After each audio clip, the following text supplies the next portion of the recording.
Барлықтарыңызға қайырлы күн. Мен бүгін сіздерге қалай стейкать етіп ақша табуға болатынын көрсетемін. Яғни мен сіздерге бір монета сатып алып, соны стейкать етіп, қалай 200% немесе 300%-ке дейін ақша табуға болатынын толығымен көрсетемін. Сол себепті видеоның соңына дейін көріңіздер.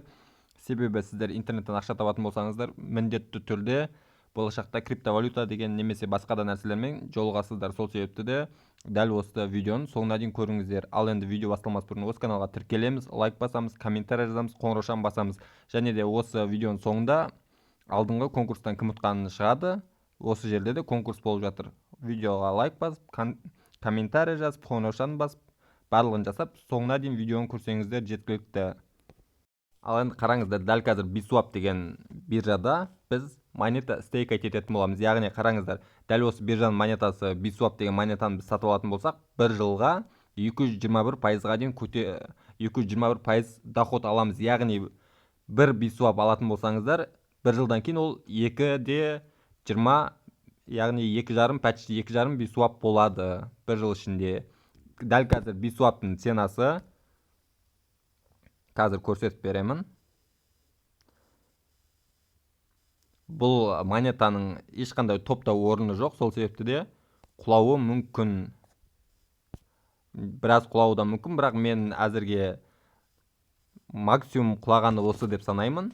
Бұдан да құлауы мүмкін, яғни болашақта 0,1, 0,2 болып қалуы да мүмкін, бірақ $2, $3 дейін көтерілуі де мүмкін. Қараңыздар, 30 күндік график көретін болсақ, қазір бірде $7 дейін ценасы шыққан, ал қазір 0,64 цент болып тұр, яғни 2,5 есе құлаған почти. Ал енді мен алдын бұл монетаны стейкать етіп жатқаныма 2 аптадай болып қалды. Мен 0,79-дан примерно сатып алған болатын, қазір мен сіздерге көрсетемін. Ол үшін не істейміз? Ол үшін ең бірінші Trust Wallet'ке кіреміз. Одан кейін Trust Wallet'тен кейін, Trust Wallet сіздерде бар болса, Trust Wallet'ке кіресіздер. Қараңыздар, сіздерде осылай болып тұрады. Міне дәл қазір.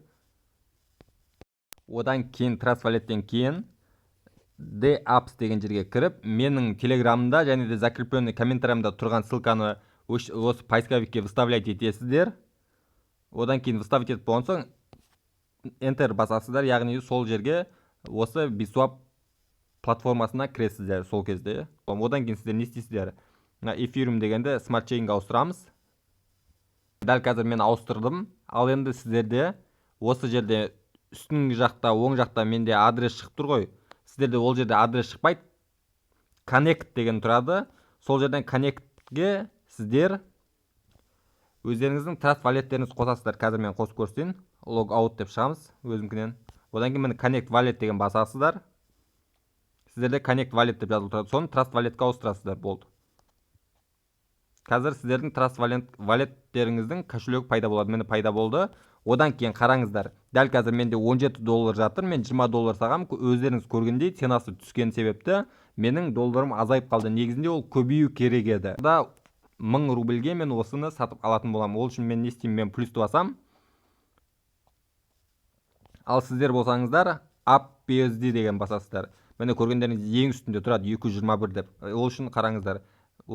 Если шықпаса, осылай тауып алуға болады. Launchpoolға кіресіздер, Stake BSB дейсіздер.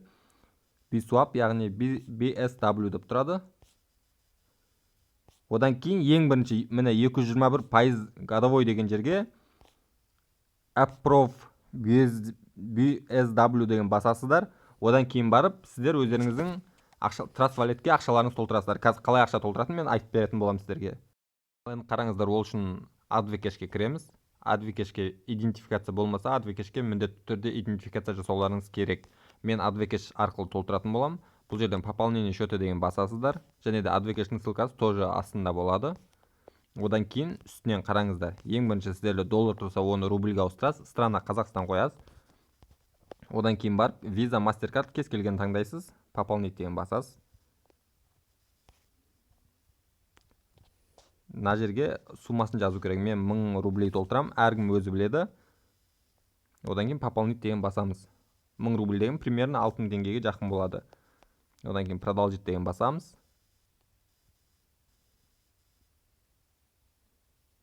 Одан кейін сіздердің карталарыңыздың даныларыңызды осы жерге жазып шығасыздар. Карталарыңыз барлығын. Қазір мен жазып шығып оплатить деген басам, болды, сонымен бітеді. Binance деген биржаға кіресіздер, яғни Binance биржасына ссылкасы міндетті түрде закрепленный комментарийда және де менің телеграм каналымда болады. Ал бұл жерден қалай аласыздар, немесе менің алдыңғы видеом көрсеңіздер де болады, биткоин қалай сатып алуға болады деген сол жерде нақты информация бар. Ал енді бұл жерден біз не істейміз? Бұл жерден бірінші идентификация жасамасаңыздар, осы биржаға да идентификация жасайсыздар. Міндетті түрде идентификация жасау керек, ол керек. Одан кейін вывод деген басасыз, кошелек деген жерге кіріп, вывод деген басасыз, одан кейін fiat деген басамыз. Одан кейін рубли таңдаймыз, рубль. Енді advcash деп айтамыз, баланс advcash'тен балансынан деген таңдаймыз. Біз 1000 рубль жазамыз. Одан кейін подтвердить басамыз. Одан кейін advcash'ке кіріп подтверждение береміз. Енді біздің Binance биржада бізде 1000 рубльға толды. Ал енді оны не істейміз? Сделка деген жерге кіресіздер, одан кейін fiat деген басасыздар. Міне конвертация спотовый маржа fiat деп тұрады, fiat басасыздар. Одан кейін әрине рублей таңдаймыз. Одан кейін купить криптовалюту деген басамыз. Одан кейін бұл жерден біз BNB таңдаймыз, яғни Binance Smart Chain таңдаймыз. 1000 рублей жазамыз. 1000 рубльға біз Binance Smart Chain сатып аламыз. Одан кейін қараңыздар, сіздерге через карта оплатить етесіз ба, немесе фиатный валютадан оплатить етесіз ба деп тұр. Менде фиатный валюта 1000 рублей тұр. Шотыңыздан оплатить етесіз ба деп тұр. Мен подтверждение берем. 30 секунд күтеміз.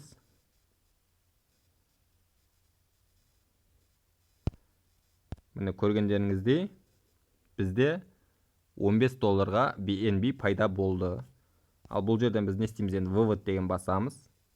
Одан кейін сізге адрес жазыңыз деп тұр. Біз ол жерден кіріп, өзіміздің Trust Wallet'ке кіреміз, одан кейін қайтадан шығамыз и кошелекқа кеп, BNB адресін аламыз. Ол үшін получить деген басып, сіздер әлі алмасаңыздар, Smart Chain деп жазасыздар. Міне Smart Chain тұр. Осын басасыздар. И скопировать дейсіздер. Просто Smart Chain получить деп аламыз адрес. Копировать етесіз. Одан кейін барып, осы жерге кіріп, адрес осылай жазамыз. Set Smart Chain V20 тұрыз. Одан кейін өзімізде барлығын жібереміз сол жаққа. Міне дәл қазір мен жібердім. Вывод басамыз.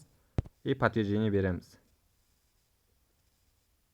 Менде қазір телефоныма және де Gmail'ыма код келеді.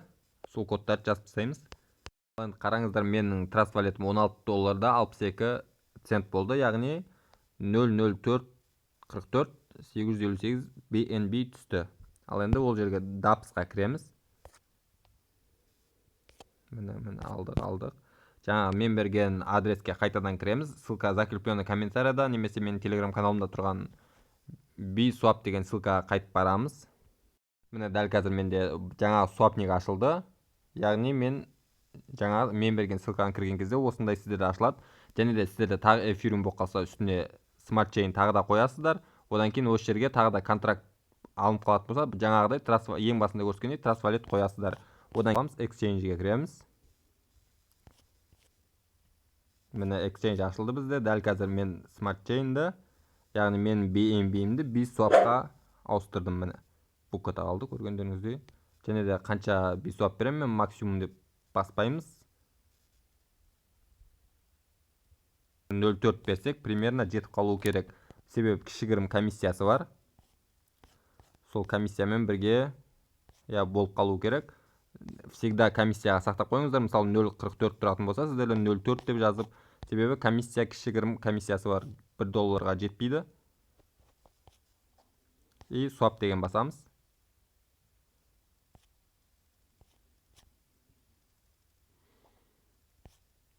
Дәл қазір менде confirm swap, яғни swapнет еткіңіз келе ма деп тұр, басамыз. Дәл қазір менде міне кошелектен одобрить ету керек. Мен одобрение беремін. Міне көргендеріңіздей все болды. Close кіреміз.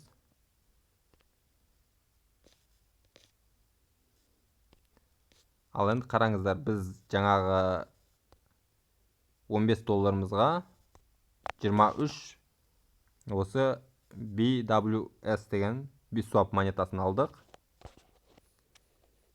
Міне қараңыздар, бұл жерден launch pool и stake Biswap басасыздар. Плюс басамыз. Максимум басамыз, confirm деген басамыз. Бізде Tron'нан подтверждение сұрап тұр, одобрить етеміз. Міне көргендеріңіздей менде тағы да confirm.